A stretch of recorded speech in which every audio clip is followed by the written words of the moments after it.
the global order is dead because Pax Americana is dead. I think in East Asia, the first nation to recognize the changing world order, because it has no choice in the matter, is Japan. Japan will start to emerge as the local hegemon, while China is still stuck to the old global order. There's no saving the global order. It's dying. So I personally think that of all the world leaders, Vladimir Putin is the only one with a grand strategy. He's a very capable leader, and he sees the big picture. He plays chess. And so what he's waiting for is a U.S. ground invasion of Iran. That's what he's waiting for. Because once the United States sends in ground troops, then the United States is all in. It can't extricate itself from the situation. And this gives Putin and Russia the perfect opportunity to move towards Odessa, which is the real goal and the end goal of this war in Ukraine. Because once they have Odessa, then they have basically achieved all their major military objectives.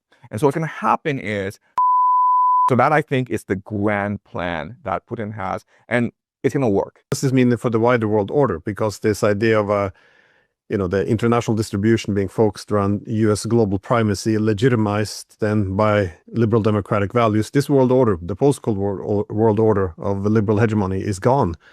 So the U.S. is not dominant anymore, and liberal democratic values, I mean, no one really thinks this is what the Western powers are, that these are their objectives in foreign policy. It's a thin veil which has been tossed away. So what is the new world order then, from your perspective, or what will follow this? Right. So there will be three major trends that follow from this, okay?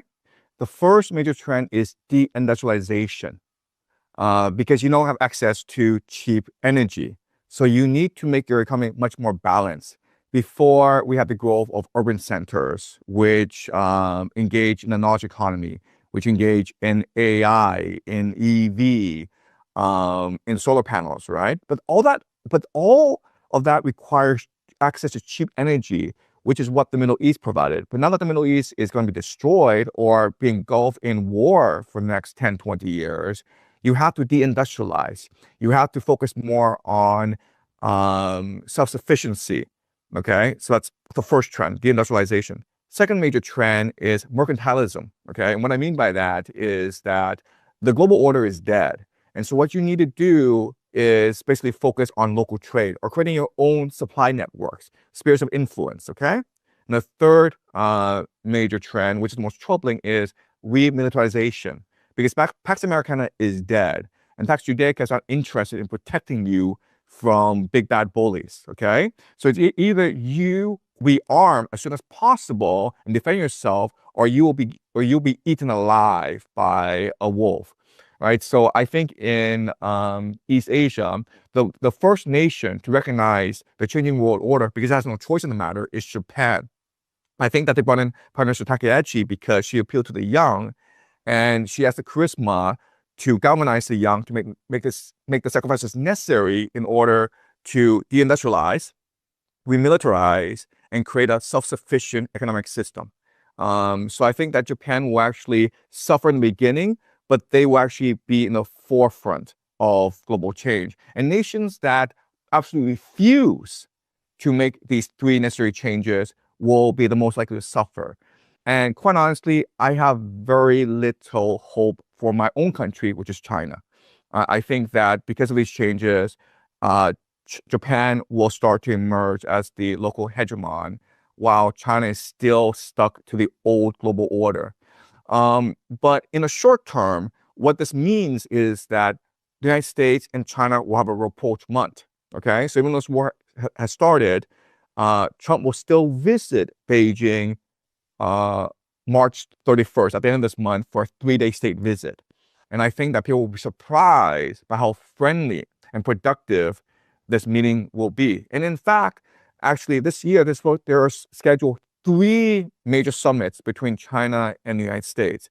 And so I think that both nations are working towards a rapprochement in order to repair the global order. But there's no saving the global order. It's dying. And so if you omit this reality and commit to revamping society, deindustrialization, remilitarization, and moving towards a self-sufficient economy, then you are much more likely to weather the storm that is coming.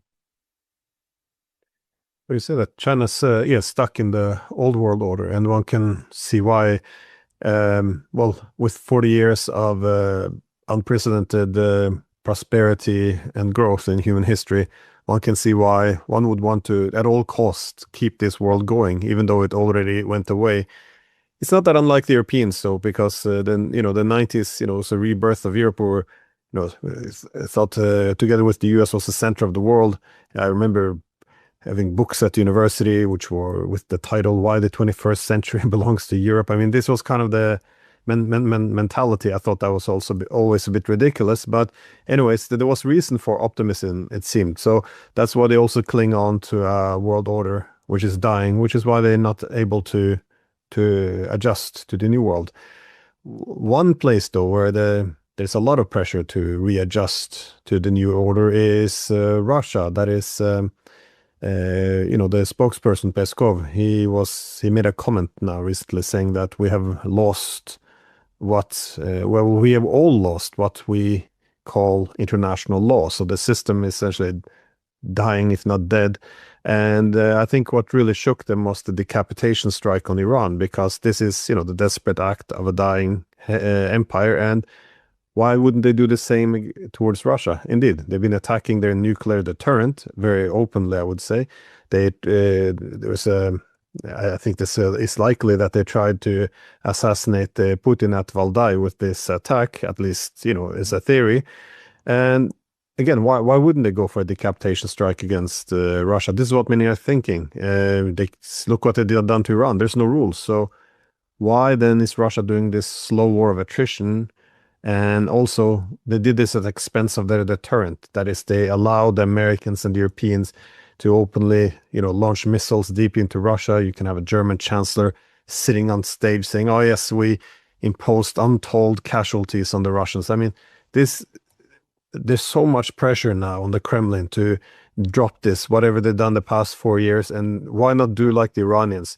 Time to, bring some pain to the Europeans, because the Europeans for the past 4 years said, why should the war be limited to Ukraine?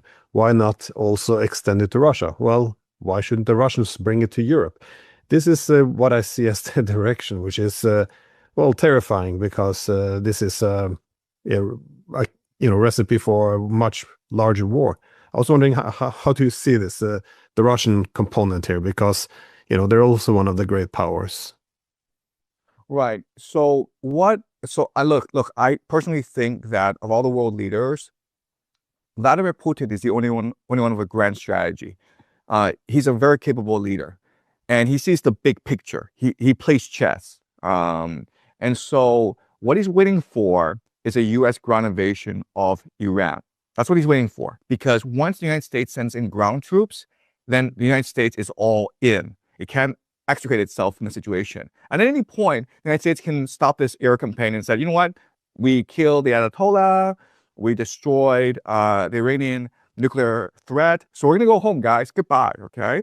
But once the United States sends in ground troops, then it's locked in to this Iranian quagmire for 5 to 10 years. And there's no escaping. It'll be like another Vietnam, right? This gives Putin and Russia the perfect opportunity to move towards Odessa, which is the real goal and the end goal of this war in Ukraine. Because once they have Odessa, then they have basically achieved all their major military objectives. And so what's going to happen is the Europeans will have no choice but to defend Odessa to the last European. And that's where the next major conflict will be, the siege of Odessa.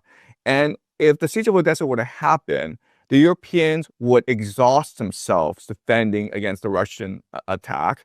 The Russians have perfected drone artillery warfare in the trenches of Ukraine, and that's a perfect combination if you are to besiege Odessa. And so the Europeans, they may be fresh, but they will be inexperienced. And so they will make a lot of mistakes. They will lose a lot of casualties. And this war will eventually become so unpopular back in Europe that the population would revolt against the governments, okay? So remember, this is a time of nuclear war, so you can't actually destroy each other's military. But what you can do is put so much stress and pain on the political system that the citizens ultimately rebel and overthrow the political system and impose a new system that is much more friendly towards Russia. So that, I think, is the grand plan that Putin has, and it's going to work. Well, I think it's the Chinese who say we live in interesting times. So thank you very much.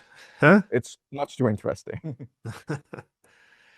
Well, thank you for taking the time. And yeah, it's as you began saying, this war against Iran, it's hard to believe that they went through with this, given all the risks. But this is, I always make the point, this is going to be the greatest catastrophe, is this illusion of escalation control, the assumption that they can control all the variables, decide how it ends, who's allowed to participate, how they contribute. I mean, this is really the same as with the Russians in Ukraine. This assumption of escalation control, this is what's going to kill us effectively, though.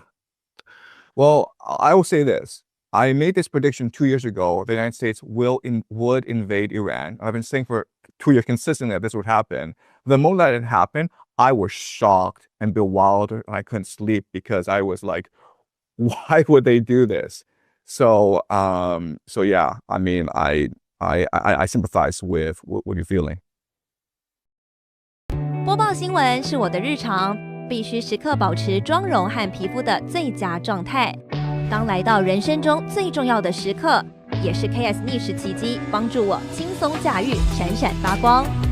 KS 逆时奇迹活肤露全效精华、精华霜，多达5种 EGF 6大冻龄关键成分，保湿效果让我非常满意，小细纹也不再困扰我。我就是我自己的最佳女主角 ，KS 让我从容自信，光彩动人。我是我人生中的大女主，我的最爱我做主。KS 逆时奇迹系列热卖中，下单请上快点购。透过中天新闻网 App 下单立减50，或输入 CTI 推荐码有额外折扣。